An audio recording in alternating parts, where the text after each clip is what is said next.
Next to the Macs are the McIntyres. This clan was originally a branch of the MacDonalds of Slate, with their home in Skye.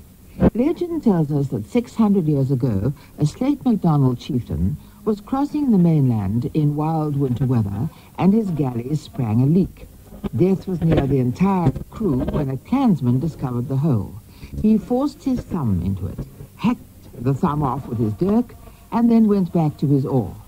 And after that, he was nicknamed, in Gaelic, of course, the Thumb Carpenter.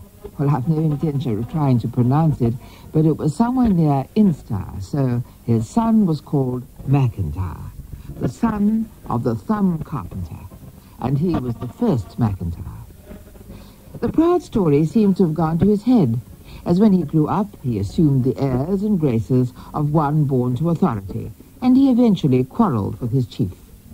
The chief promised him grimly that he would make him a head carpenter, and that one of the clan's galleys was lying on the beach with a hole in it which a head would fill nicely.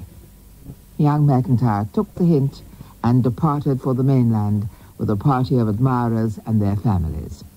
There they gave allegiance to the Cawdor Campbells, and in return were granted lands in Glencoe and Glenative, so long as they agreed to bear arms for the Campbells when called upon. They also had to pay a nominal rent for their glens, 1 snowball each midsummer's day.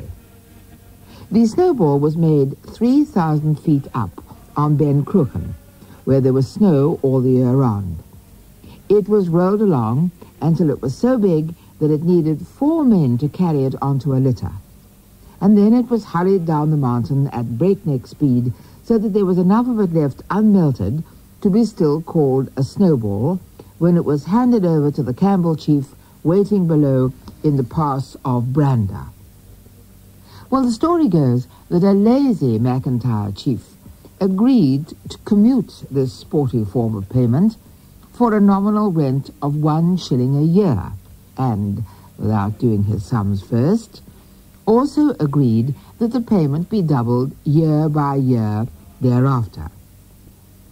Now, if you do your sums, you will find that after 20 years, the rent would have been rather more than £50,000. So the McIntyres had to default, and the Campbells foreclosed and took over their lands. The McIntyres, like many other landless clans before them, gradually broke up as a clan unit. Their tartan is beautiful in both colouring and design. The base is of Highland apple green, with narrow quadruple bands in dark green, diced in purple and centred in scarlet. There's a bold overcheck in white and a thread overcheck in crimson.